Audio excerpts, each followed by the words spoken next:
Okay po, mga kaibigan, nandito ang aking apo. Yes. Ah. Everybody sa sound of a shotgun. This is the sound of a shotgun. That is the sound Okay. of a shotgun. What's your name? What's your name? Bertinito Bostartorni. Bertinito Bostorni. Okay. You will become a lawyer someday? Yes. Okay. Okay. So, ito ngayon ang ating pag-usapan. Ladies and gentlemen,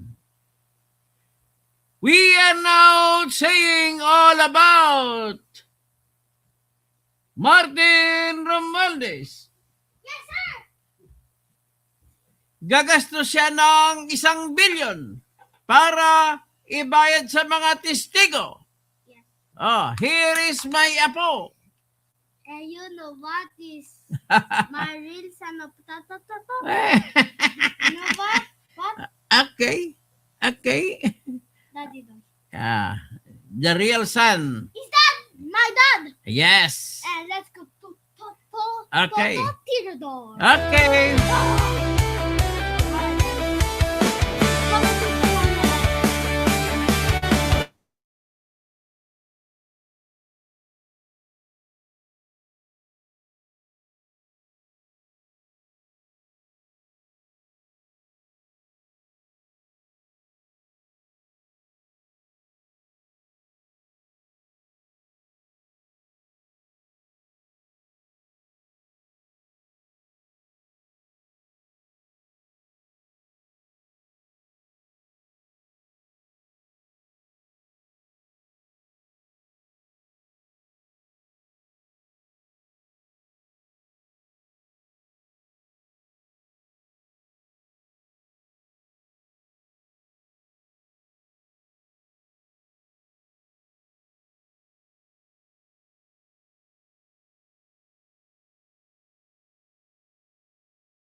Wow! Now we have a shotgun. Ha?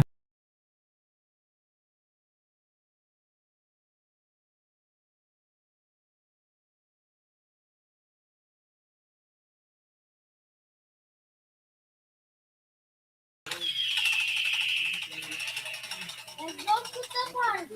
Okay. Okay. Let's sing the Wait song. for me, bro. Okay. Okay. Wait for me and mom. I'm waiting for my apo. My real apo. My real apo. No.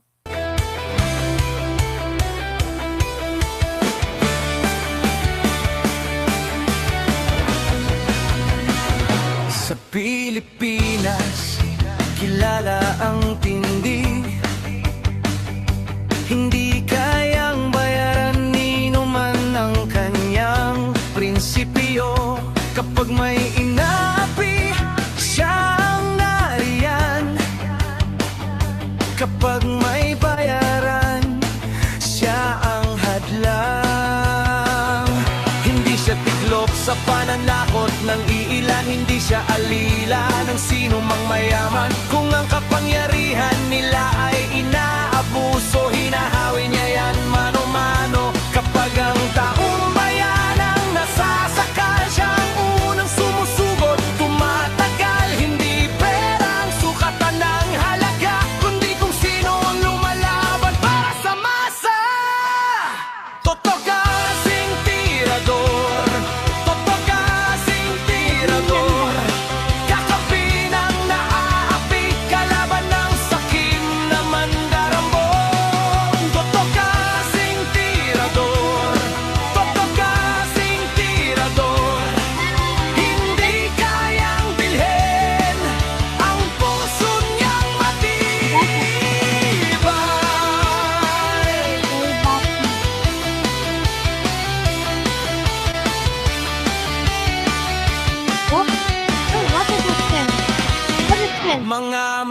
Nananakaw sa pondo ng bayan. Gitan, Nanginginig gitan. kapag what is siya that kind of ang thing? nandyan. That's the name of Monis Cooper. Oh? Monis Cooper. Bawat sentimo Boo! kailangang sagutin sa mata ng tao. Nangiti para sa mandarang walang pwesto, para sa sumisimsim kapag ang hustisya ang pinag-uusapan. Siya ang bantay sa gitna ng laban. Kung may nilulunod ang kasinungalingan, siya ang boses na hindi tatahimik sa bawat galaw ng mapagsamantala. May salubong na paninindigan niya. Kasing tirador, kasing tirador, kakampi ng naaapi, kalaban ng sakit na buwaya. Totoo kasing tirador, totoo kasing tirador. Hindi kayang bilhin ang puso niyang matibay.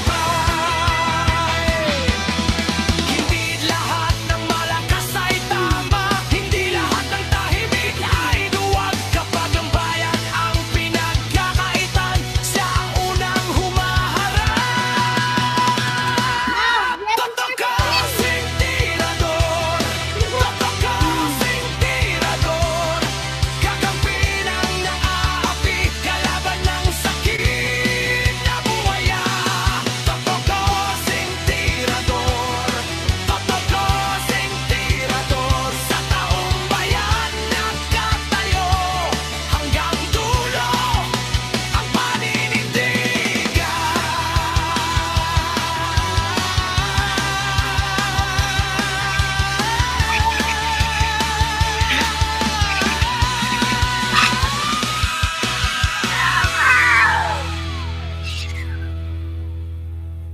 Magandang gabi, magandang gabi, magandang gabi, magandang gabi. Yan, sumayaw kasi ang apo ko eh. Okay. So ngayon, ang pag-usapan natin si Martin Romualdez. Sabi ni Maris Cooper, boo!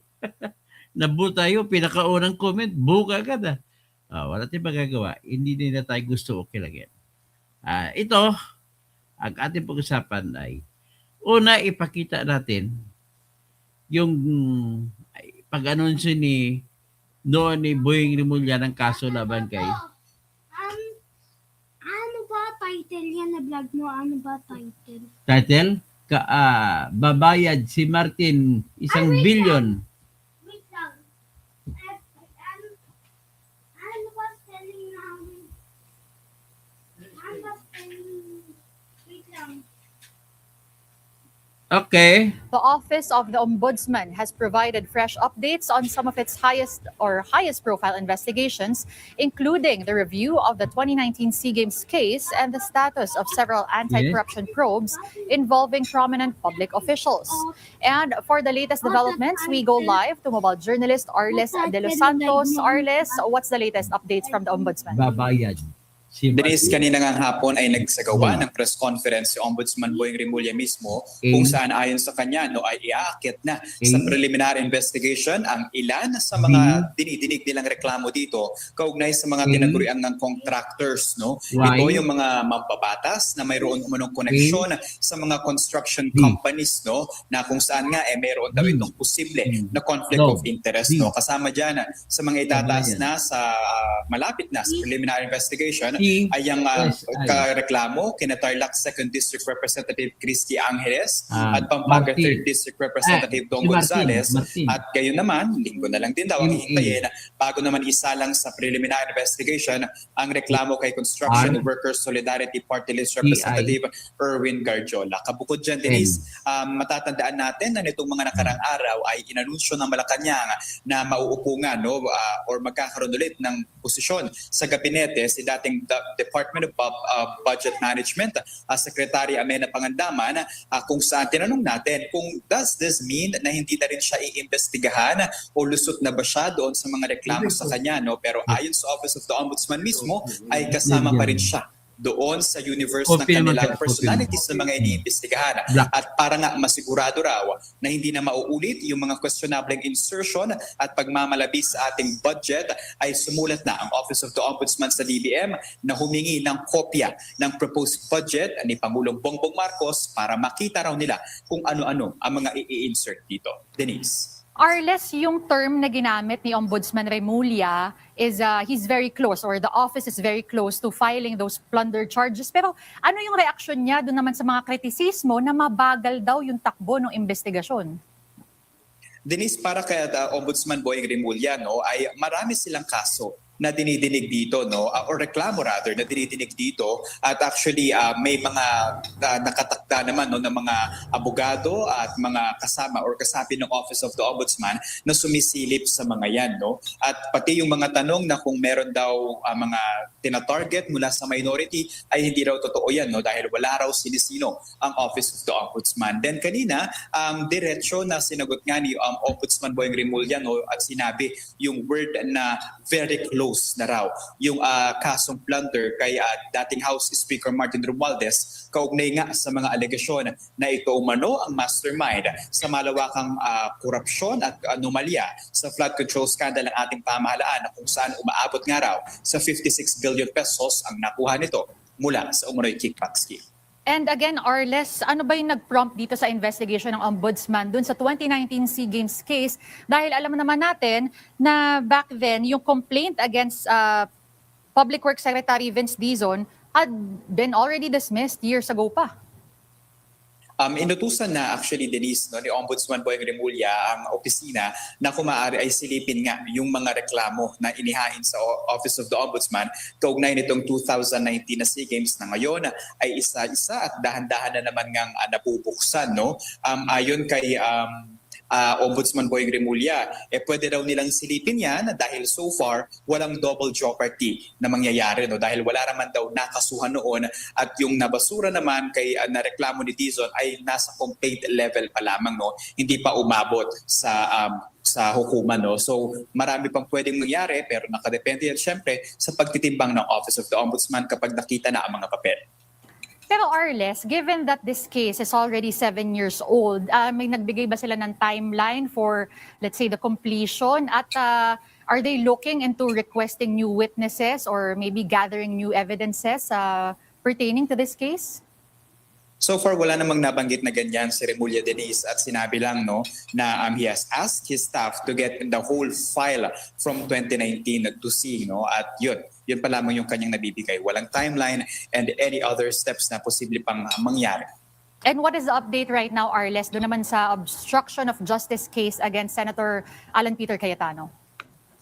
So far, kahapon din ay nakumpirma na nga na nag-file na ito ng counter affidavit, no, sa Office of the Ombudsman. Salamat kasi Pero bro. bukod kasi kay Senator Sa Alan Macau, Peter China. Cayetano, Babalik kasama ako sa din Macau. sa mga indireklamo ng Tindig Pilipinas si Senator Robin Hood Padilla, na ayon kay Remulla tila daw dinededma sila nito, no, dahil nagtapos na nga yung panahon or yung period para tugunan nito o sumagot doon sa reklamo laban sa kanya, pero wala pa rin daw na kukuha na paramdam or tugon dito ang Office of the Ombudsman mula kay Padilla, kaya daw hanggang sa ngayon na hindi pa nila alam, no, kung sasagot nga ba ito, no, habang si suspended acting sergeant at arms naman ng Senate na si Mama Plasca ay humingi raw ng extension dito at July 23 daw posible ngang makapag-file ito ng kanyang counter affidavit. At kabukod dyan, Denise, wala pang specific timeline din kung kailan ito maisasampa, no, or mailalabas yung parusa or kung maibabasura man itong reklamong obstruction of justice, no. Pero kung hindi raw magpasa ng counter affidavit si Padilla, ang lalabas daw ay tila win-wave niya na yung kanyang right, no, para sumagot dito sa reklamo laban sa kanya. Thank you for those updates. Again, that was mobile journalist Arles De Los Santos. Okay. So ngayon, Trial by publicity kung tawagin ng kampo ni former Congressman Jing Paras ang investigasyon sa Yan. umano'y honey trap. wala ba ng honey trap na yan? So ito, isunod muna natin yung, di ba nag-anunsyo siya, no? Dito nagsimula yan. Kumbaga, nag-away po kasi, ang theory ko din, nag-away po si si BBM at saka si BBM at saka si Romualdez magpinsan. At ang pinag-awayan ay ang tungkol sa kinita. Magkano kumbaga ang mga tinanggap ni Romualdez hindi niya dineliver. So Grace Line, ito po kailangan tumbukin natin ang mga ito. Di ba sabi ni Saldi natanggap niya yung pera pero binigay niya kay Martin at walang natira sa kanya. Sabi naman ni Martin, malinis konsyensya niya at wala siyang natanggap. Isa napunta yung pera, silang dalawa lang naman nagtuturuan. So between Bongbong Marcos, the two of them, talagang may pera between the two of them. Ang aalamin na lang, magkano ba yung kay Saldi doon? Magkano ba yung kay Martin Romualdez doon? alam nga naman gagawin ni Martin yan na siya lang isa na walang alam si Bongbong. Alam nga naman gagawin ni Saldi yan na walang alam yung dalawa. Ganoon na po kasimple yan. Huwag na tayo magbulahan. Okay. Hindi ka panipaniwala yung mga ibang sinasabi. Eh di ba puro sabi? Wala naman siyang sinabi, wala naman siyang masabi na direkta, di ba? Puro ang sinasabi niya, puro sabi ni Martin Romualdez, meron si Pangulo dito. I don't know kung na ano yan. Kasi nga sa harap ko sinabi mismo na sabi niya, Martin, wala akong natatanggap dyan. Yan yung sinabi. Alam mong wala akong natatanggap dyan. Yung isa pa lang na sinabi niya in front of me is, kayo ni Saldi, ang dami yung kinukuha, grabe yung corruption sa House, at alam mo, Martin, wala akong natatanggap dyan. Yung pala yung isa. Nakalimutan ko. Buti tinanong mo yan. Sinabi niya pala yun sa harap ko. But again, for me, it's not only whether the president received anything or not, di ba? I will have to say this, baka magalit siya sa akin, but the president has may constitutional sworn duty ang Pangulo na panagutin lahat ng involved, di ba? And I will say this again, in this situation, ang isip ng ordinaryong tao is, dahil pinsan niya si former Speaker Martin Romualdez, ang isip ng tao is pro-protection na niya. Kaya siya ay nalagay sa sitwasyon na kailangan niyang patunayan sa mga mamamayan na hindi niya pro-protection na. Ito. Hindi ako maniwala sa sinasabi mo, Toby. Bakit? Ikaw na mismo nagsabi na pinagalitan ni BBM si Martin saka si Saldi at tinanong pa kung ilang Ferrari pa kaya, ilang caviar pa, ilang bahay pang bibilhin. Ibig sabihin, alam na ni Bongbong na nagnanakaw ang dalawa. Bakit hindi niya pinakasuhan kagad? Ba't pagalitan niya lang? Ang kanyang pinsan Illogical. at no one is above the law. Yun ang sitwasyon ni Presidente BBM na yon. Uniwala ba kayo dyan? Ako hindi uniwala dyan. Ewan ko si Duarte kung uniwala. O, ngayon, ang ito naman, i-recall natin itong statement ni Sara Duterte laban kay Martin Romualdez na nagpapakita na si Sara ay saksi sa pagiging gahaman, pagiging sakim at pagiging kawatan ni Martin Romualdez. Pakinggan natin si Sara Duterte.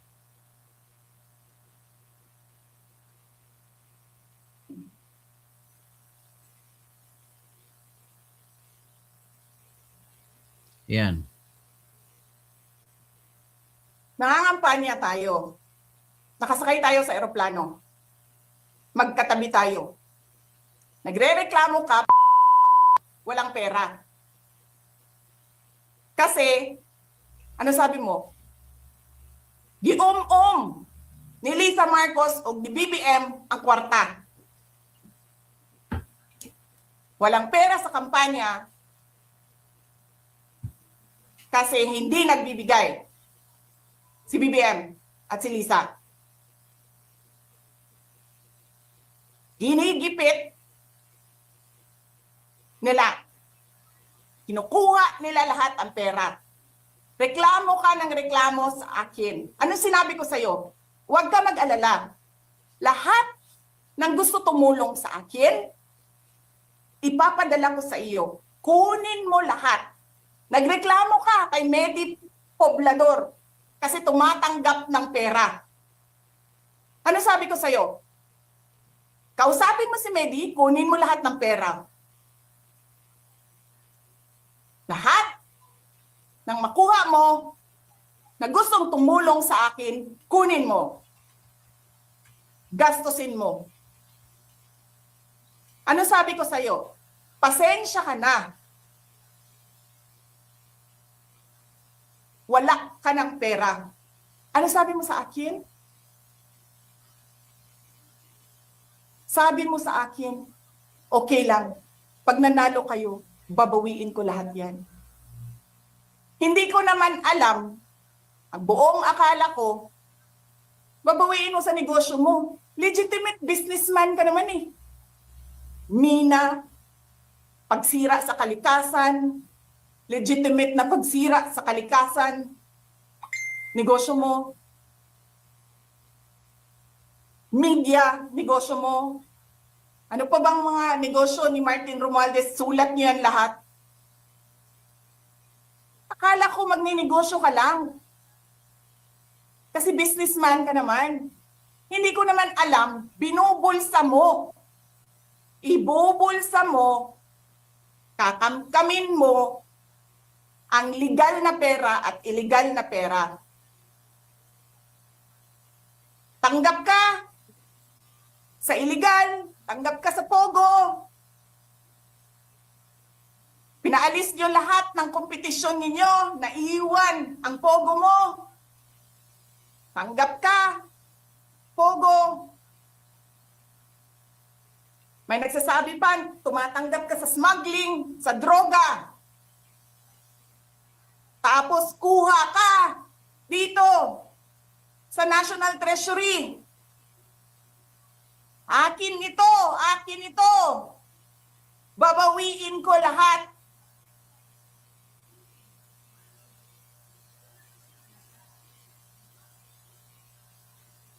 Masakit sa akin, Martin, hindi yung pagsira ng pangalan ko eh.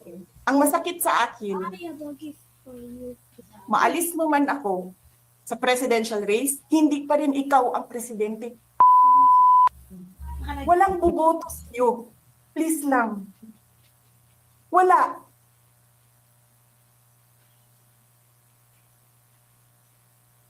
Hindi ka nga dumadaan ng contest eh. Kasi wala kang kalaban sa Tacloban. Kasi binibili mo, pinapakidnap mo, hinaharas mo ang mga kalaban mo. Hindi ka dumaan ng contest. Ang alam mo lang, kasi mayaman ka, bibilhin ko lahat ng tao ng pera. Yes, boom, boom. Eh, pobre man mong tanan, kwarta naman inyo. There is nothing in you except money. Yes. Yan lang. Martin, Babayad si Martin. harapin Like, mo yung subscribe. katotohanan. Comment. Walang Share. Sorry boboto to. sa'yo. Senador man, Vice Yes. President man, walang boboto sa'yo. Hindi ko nga alam kung mananalo ka pa ngayon sa Tacloban eh. Yes. Palamang hindi na. Very good, very good. Sinong gusto sa lahat sa buong Pilipinas ang ibalik ka sa Kongreso? E di lahat ng tao pupunta yan doon sa Tacloban, mangangampanya yan sa kalaban mo. Kasi magnanakaw. Hindi ka dumadaan sa audit. Oh. Yun pala eh. Si Martin pa hindi dumadaan sa audit. Si Sarah dumadaan eh. Milyon-milyon, buwan-buwan, certification lang ng congressman. 1 million, 2 million, pirma lang. Alam nyo, bakit alam ko? Kasi may MA din ako. May MA ako sa DepEd, may MA ako sa OVP. Pero sa amin, sa akin, nire-require ako ng resibo ng COA. Pero alam ko, certification lang ang kailangan. Pero nagko-comply ako. Bigay nyo lahat ng resibo. Pero ikaw, pirma mo lang, hindi mo nga ata pirma yan. Pirma lang ng staff mo yan. The plan sabihin.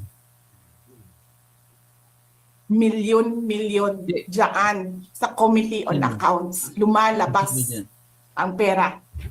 Pirma nyo lang. Walang nag-audit sa inyo.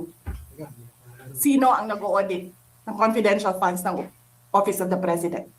Wala. Marami ba dyan natang ganun? Walang baka na.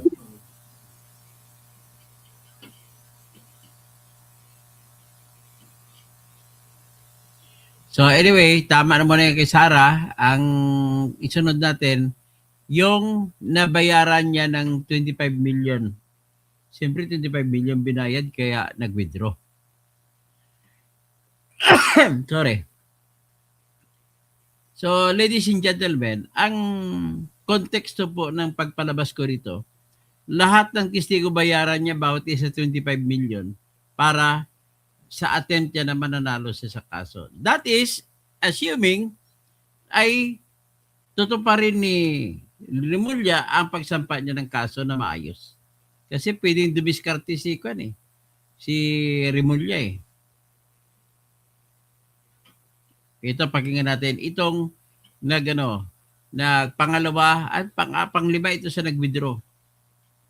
Former Speaker Martin Romualdez's camp is set to file a supplemental counter affidavit. Mabiro mo yung pag-withdraw ni Gutesa, sinampa ni Romualdez na pang-depensa niya? Part ng kanyang supplemental counter affidavit? The Ombudsman today, following Orly So, ibig Gutesa's sabihin, siya po ang nagpa-withdraw. At may bayad yun, siyempre. recantation. For the details, we have mobile journalist Amy Atienza. Amy, ano yung magiging laman nitong counter affidavit? Yes, Diego, tama ka nga, no? The camp of former House Speaker Martin Romualdez will file a supplemental counter affidavit before the Office of the Ombudsman later today. At ang nilalaman nga nitong affidavit na to ay doon sa sworn statements ng 25 former aides ni former Congressman Zaldico, kung saan nga mapapatunayan no na walang kinalaman daw itong si former House Speaker Martin Romualdez pagdating doon sa flood control budget controversy. Kabilang din dyan yung withdrawal nga ng testimony ni Orly Gutesa, kung saan sinasabi dito sa testimony mismo ni Gutesa yung evidence ng pagtanggap mismo ni former House Speaker Martin Romualdez ng cash na mali-maleta nga daw ang dami. So para sa side no ni Romualdez, naniniwala sila na ito yung magpapatunay mismo na talagang inosente itong si Romualdez pagdating doon sa nangyayaring kontrobersya sa flood control scandal. So sinasabi din kasi nila dito ay wala nga daw kasing kinalaman at patuloy ang pag-deny nila sa mga alegasyon laban nga sa kanya. Diego? Or klaruhin natin yung magiging timeline. No? When will this affidavit be submitted and what will happen? What is supposed to happen after? Diego, today daw kasi mismo yung deadline na nga ng pagsusumite no, ng mga affidavit, ng counter affidavit doon for the side of former Speaker Romualdez. So within today, during office hours of the Office of the Ombudsman nga, inaasahan no na magpakita mismo yung kampo ni Romualdez. Technically, he will just be represented by a lawyer. And after that, ay magkakaroon din ng response itong mga investigators tungkol nga doon sa flood control budget controversy pa rin. No? So, kaya nakita natin doon sa statement ng Office of the Ombudsman na this is not a new case nga ang sinasabi nila. At meron pa nga daw 28 other testimonies or witnesses na maaari pang magbigay ng supplemental value din doon sa mga kasong iniimbestigahan nila. So yun pa yung hakbang na tatahakin din mismo ng Office of the Ombudsman pagdating dito sa kaso dahil preliminary investigation pa lang naman daw ito ng kanilang ahensya. So technically, they would also just with the camp of Romualdez would also wait on how the investigators would respond to this affidavit during their investigation. So in other words, you're saying wala mo lang, hindi mo nagagalaw except for the supplemental counter affidavit ang kampo ni Romualdez until may tugon ng ombudsman. Ang tanong ko kasi dito, Amy, what's going to happen now? Because ang daming statements from the other witnesses against Romualdez na corroborative with kay Gutesa. Ngayon na nag-recant, how will this affect in statements ng iba? Well, most likely we're expecting din no na mapatawag nga din sa investigasyon itong ombudsman yung ilan pa sa nagtestigo pagdating nga dito sa pagtanggap ni Romualdez umano ng mali-maletang cash galing doon sa flood control budget. So yun pa yung titingnan din natin at na developments dahil doon nga sa statements ay sinasabi kasi nitong sila Guteza pati na rin ng 25 others nga na nakatanggap din daw sila ng pera. They were technically pressured para nga masabi itong mga pahayag at na-prepare na nga din daw yung affidavits for them. So if ever lang din no, Diego, na mag-recant ng affidavits or other statements, itong mga nagbigay na ng paunang pahayag ay mas mapapagpatibay pa daw noon yung case nga na inosente itong si Romualdez. Pero the investigation still stands at kinakailangan pa nga rin ipagpatuloy no, ng ombudsman itong investigation laban kay Romualdez. Quickly lang before I let you go, may proof ba si Gutesa na nabayaran siya? May paper trail or anything to the effect na talagang meron bribery nangyari para Siyempre, walang mag-fake siya ng ebidensya yan. unang affidavit niya, Krito lang. testimony? Well, so far we have not heard no from the side of Guteza. Ang nilinaw lang din dito kanina sa press conference ni Attorney Ade Fajardo nga ay ito daw recantation pati na rin yung sworn statements ng 25 individuals na isasama nila sa kanilang supplementary counter affidavit maya-maya ay na-file na din mismo before the Department of Justice at sa National Bureau of Investigation. So yun yung nakita pa lang nating developments on this side pero other than that, kung documentary evidence nga na he was bribed by pinangalan niya si Senator Rodante Marcoleta at si former Congressman Mike Defensor, we have not heard from the side of Gutesa on that end. All right, thank you for those updates. Mobile journalist Amy Atienza. Okay, so that is now. And joining us tonight is So ito, titingnan natin ngayon. Ito sinasabi nila, lumalabas po na maliban kay Gutesa at saka yung 4 na Marines, may 25 pa sila na testigo na dating sundalo na dating escort ni Saldico na ginamit din sila ni Romualdez na depensa. So, ang objective po nila rito ay guluhin nila na hindi dapat maniwala ang ombudsman sa mga testigo ng ombudsman. Paano ba kayo mangyari yun? Testigo ng ombudsman. Hindi ba tapos isasampa ang kaso sa Sandigan Bayan? O, tingnan natin. Yeah? So, titingnan natin ito. Yes. Yes. You are the one who put it? Yes. Okay. Okay, makikita natin ito yung... Yes. Yes.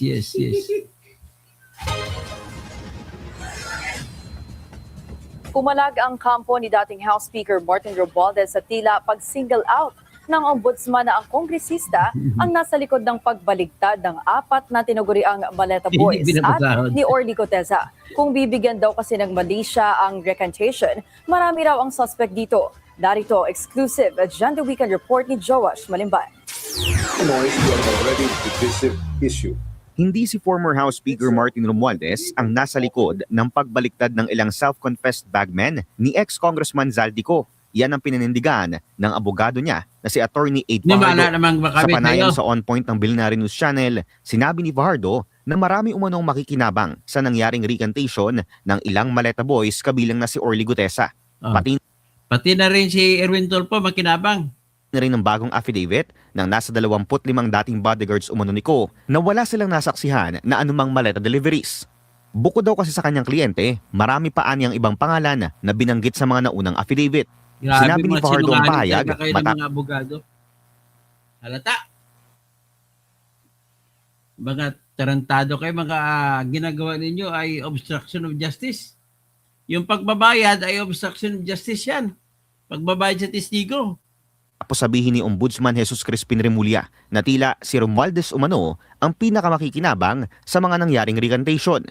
Una nang sinabi ni Gutesa at ng ilang nagpakilalang former bodyguards at bagman ni Ko na mali-maletang pera ang idinideliver nila kina Romualdez, President Ferdinand Marcos Jr. at iba't iba pang personalidad na galing umano sa DPWH project kickbacks.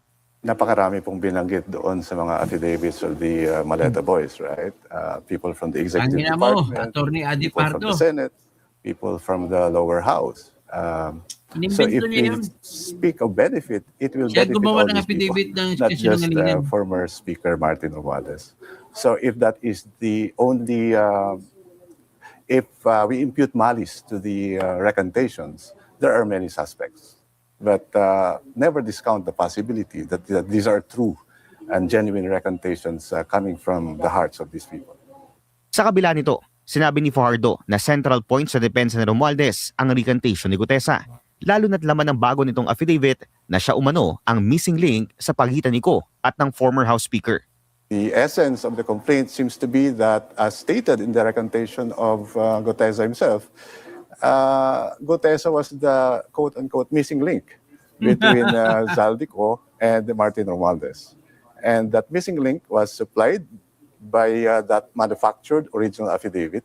That's why when we got wind of this new affidavit from Gutesa, we downloaded it and attached it to the supplemental counter affidavit in the expectation that we will get the certified true copy from the notary who was identified in that sworn statement. Sa kasalukuyan, nananatili raw option sa Romualdez camp ang pagsasampa ng reklamo laban sa mga may pakana ng umano'y manufactured affidavit ng nagpakilalang ex-marine. Bukod kay Gutesa, kabilang daw dyan ang itinuturo ng self-confessed bagman na namilit sa kanya na sina former Congressman Mike Defensor at Senator Rodante Marcoleta. Para sa Agenda Weekend, Joash Malimban, Billionaire News Channel.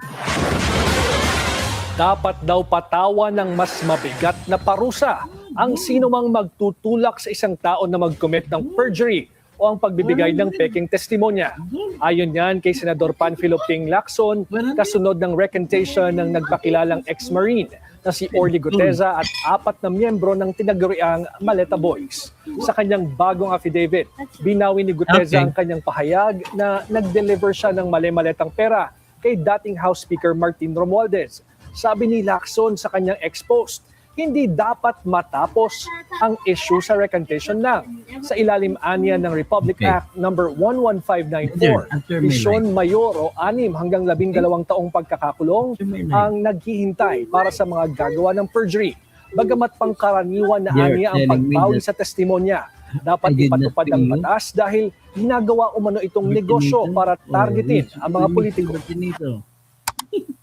Okay, ito po ipaliwanag natin. Trial by publicity kung tawagin ng kampo ni former Congressman Jing Paras ang investigasyon sa umano'y honey trap plot. Wala yan. So ngayon, ang pag-usapan lamang sana natin, ito po. I-express lang muna natin yung walang naniniwala talaga sa totoo hanggang hindi ko niniwala na totoo yung kaso ni Remulla laban kay Martin Romualdez. Pero just the same, i-assume natin na parang totoo. Magbibigay ako ng ideya kung bakit pwede natin sabihin na totoo. At magbibigay din ako ng rason na kung bakit dapat di tayo maniwala.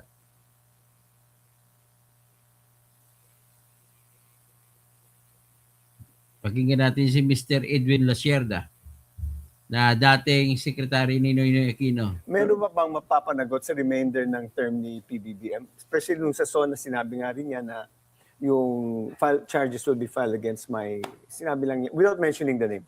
Hindi, that's a problem. That's a problem. So what do you think? Number one, no? Ang pinaka-importante kasi is yung biggest fish, no? Na si former Speaker Martin Romualdez. No? Pinapalabas nila si Speaker Romualdez ang biggest fish. It doesn't matter kung ilan yung DPWH na engineer mapakulong niya, contractor na mapakulong niya, kung hindi niya mapakulong si former Speaker Martin Romualdez at iniintay pa yung desisyon ng France doon sa political asylum ni Zaldico, no? Right. So, yun ang napakahalaga eh. Kasi otherwise, kung hindi ma-file ng plunder si former Speaker Martin Romualdez, ano isipin ng tao? Ang isipin ng tao is, baka naman may hawak siya laban sa inyo because of what he said na I will not go down alone, tsaka marami siyang alam. No? But don't you think that the fact that he stated that in the SONA shows that he is going to do that except pinabayaan niya sa ombudsman? Or you think it was a token statement or there is really a push to that effect? Okay. Ang problema ko lang dun sa statement niya is, sabi niya kasi masakit man eh. Masakit man, something eh.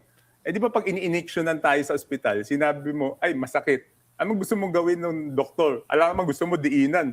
Siyempre, ang in-expect mo, tanggalin yung karayom o dahan-dahanin. Tingin mo makakasuhan ng plunder si former speaker? Ako sa tingin ko, it's a make or break situation. So, meaning, dapat. Pag hindi makasuhan yan. Sa iyo dapat, pero tingin mo makakasuhan o hindi? Medyo malalim ang tanong ni Bardoni. Ang hirap na makasuhan ba hindi? Tanong, eh. Meron ba bang mapapanagot sa remainder ng term ni PBBM? Especially nung sa SONA, sinabi nga rin niya na... So anyway, yan ang litrato. So ngayon, analisahin natin. Let us analyze the situation, ladies and gentlemen. Ganito po yung sitwasyon, Ben Reclamador. As an experienced trial lawyer myself, nakikita ko po malakas ang ebidensya. Ngayon, ano ang ikakaso? Sukatin natin sa kung anong ikakaso. Plunder daw, hindi naman natin nakita kung anong kaso. So, mag-isip na lang tayo ng posible na kaso. Plunder. Ano kaya yung plunder na may isasampa? Gagawin niya yung delivery. Gagamitan, yun na may ebidensya eh. Yung nag-deliver. Ang nag-deliver, aabot yun, bilyones yun. Ngayon, si Bongbong Marcos naman, kay Bongbong yan papunta. Iyon naman din ang paraan ni Bongbong. Bakit gusto niya makasuhan talaga si Romualdez? Yun ang paraan na para maipakita ni Bongbong sa mga tao. Wala siyang natanggap na maleta. Kay Romualdez lahat. Tama, Duarte? Kaya yan ang ikakaso niya. Lahat ng malita i-deliver doon ay sasabihin ngayon ng ombudsman na napunta lahat kay Romualdez. Yan ang kailangan ni Bongbong Marcos. Para hindi mabisto sa isipan, halimbawa ng mga tao, ay hindi pala totoo. Magdududa ngayon ng tao kung talagang totoo nga sinasabi yung saldi ko, hindi. Ngayon, naniniwala po ako, Ben Reclamador, madaliin nila to ang kaso laban kay Romualdez. Antay niya, Romualdez, magpakulong ka na lang. Kami na lang bahala. At isasampa ang kaso may saltik. Hindi kaso na pangdiid talaga kung ano dapat ang katarungan. Mamalian lang ng konti yan. Pagsulat sa informasyon, pag nagkulang-kulang at ma-dismiss ang kaso, double jeopardy, hindi na pwedeng kasuhan si Tambaluslos. Bawal kasi dobleng kaso. Imagine nyo yan. Mali-malian lang ni sa pagsulat ng akusasyon, mali-mali lang ni ni Rimulya. Lusot na. Yan ang mga kaso na nakadesinyo para i-dismiss. Ang tanong, gagawin ba yan? Sagot, gagawin at gagawin. Bakit ko nasabi na gagawin? Sapagkat napatunayan na kay Bongbong Revilla. Nagkunwari pa na galit siya. Pero sinadya na mali ang kasong sinampa kay Bong Revilla. Ladies and gentlemen, ang akusasyon kay Bong Revilla ay plunder na ibig sabihin, malversation, hindi plunder. Malversation, pagnanakaw ng pera na mula doon sa kontrata. Ladies and gentlemen, Ang katotohanan ay hindi kasama si Bong Revilla sa pagluto, pagbidding ng mga kontrata na yun. Ang katotohanan na naniniwala ako sa sinasabi naman ni Roberto Bernardo ay yung nag-deliver siya ng una 250 billion kay Bong Revilla. Sunod, 125 billion for a total of 375 million. Kaya lang, nagkamali ang kaso kasi sino nagbigay ng pera? Mga kontraktor, private money. Dapat ang kaso hindi malversation. Bribery lang dapat o di kaya indirect bribery.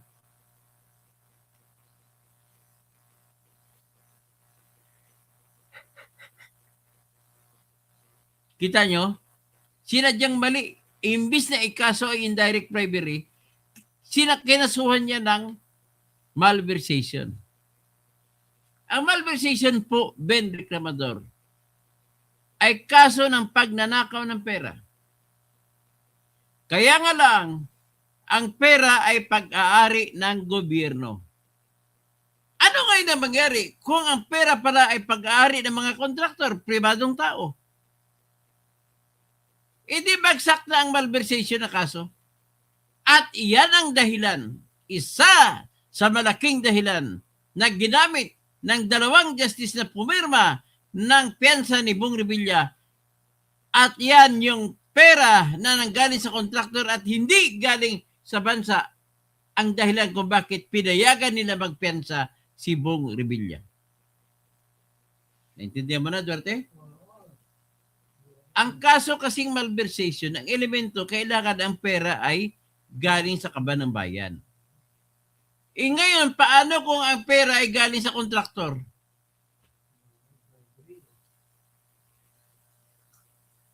Tawag yan sa Tagalog, suhol. Tawag sa Ilonggo, suhol. Tawag sa Bisaya, suhol. So, itong Carl Miranda na justice sa Sandigan Bayan, nagkukunwari ito, halata na magpapa-appoint siya sa Supreme Court para promotion. So, ngayon, nakikita na natin na mamaliin din itong kaso laban kay Romualdez. Pero si Romualdez, hindi rin siya nakakasiguro. Kaya ang ginagawa ngayon ni Romualdez ay bumibili ng mga testigo. Bilyones kaya naipon niya. Bali wala na sa kanya kahit nagaso siya ng 2 bilyon. Pambayad lang sa mga testigo. Ohayo gozaimasu, Mary Jane Andrade. So kita nyo na. Kaya lang, ang pinaka-problema ni Romualdez, kung matuloy halimbawa, didiinan talaga siya ni Remulla.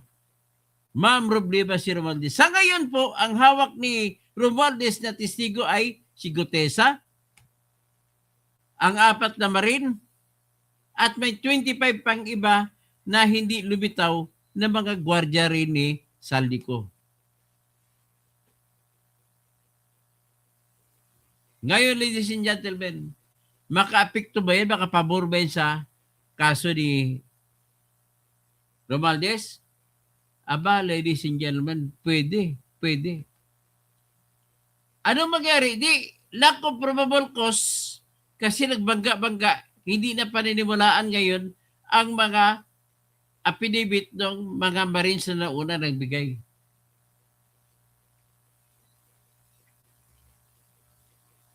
Kita mo ang salot na ginawa. Pero naniwala ako na marami pag-ibang ebidensya.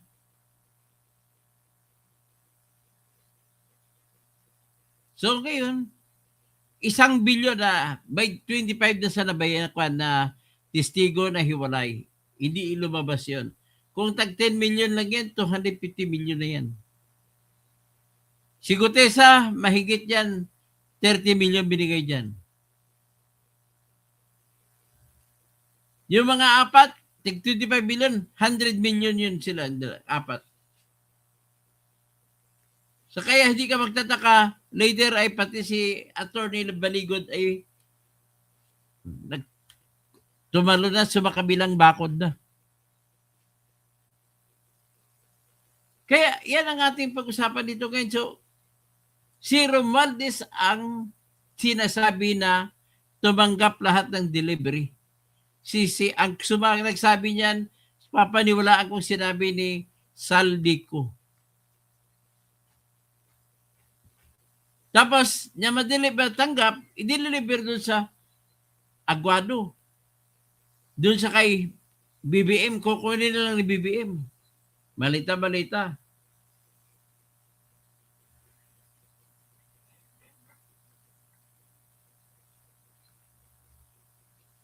So, sino pang ibang testigo? Marami pa actually ginamit nila na testigo yung Facebook page ni Saldico.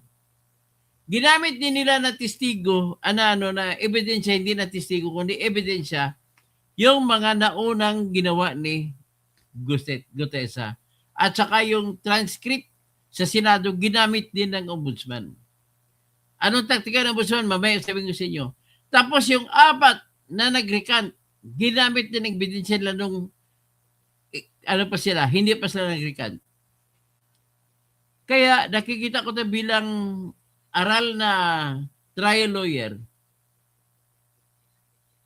Nakikita ko po na marami pang ibang ebidensya at mapapatunayan pa rin na mananaig pa rin kung tutuhanan ni Remulla, sigurado convict si Martin Romualdez.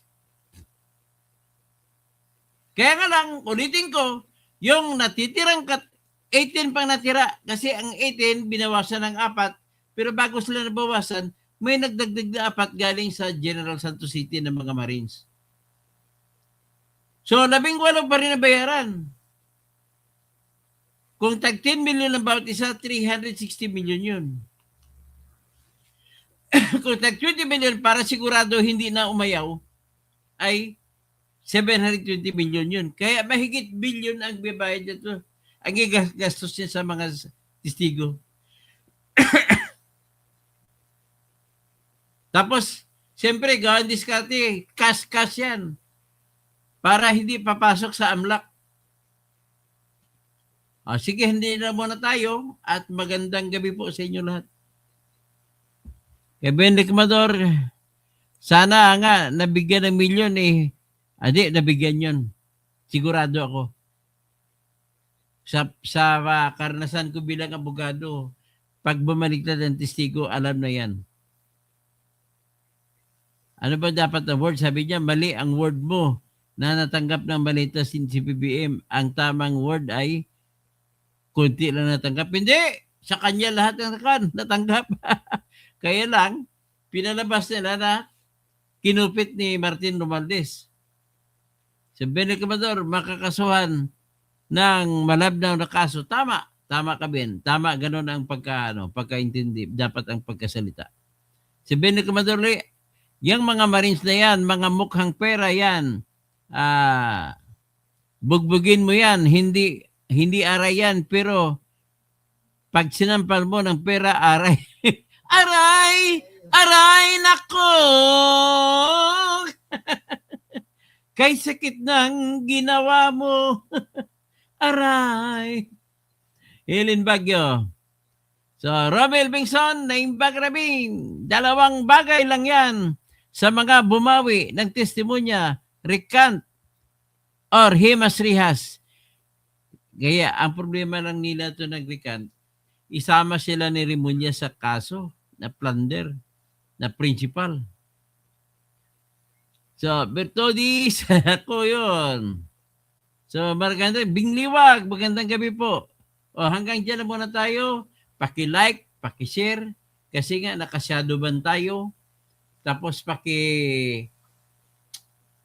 paki-subscribe kung hindi pa kayo naka-subscribe. Sa ngayon po,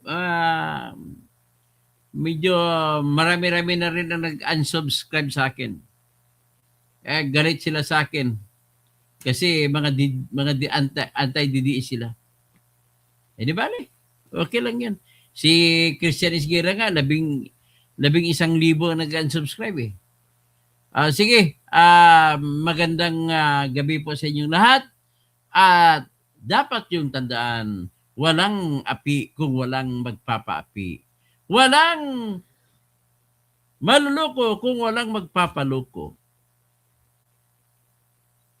Walang diskriminasyon kung walang magpapadiskriminasyon. Basta tandaan yan, laban lang, tuloy-tuloy lang laban, kahit humina minsan. Gagaya nito, humina ako ngayon dahil nasado ban. Laban pa rin, tuloy pa rin. At saka, dapat pantay-pantay ang laban. Dapat lahat ay kasuhan, ay patawag yung mga confidential fund, hindi lang si Sara. Number 1 kay Bongbong Marcos, 4,650,000,000. Ang kay Remulla, nung DOJ Secretary ka, 1.5 billion ang iyong confidential fund. Tangina. Okay, hanggang dyan lang muna, no? Magandang gabi po sa lahat.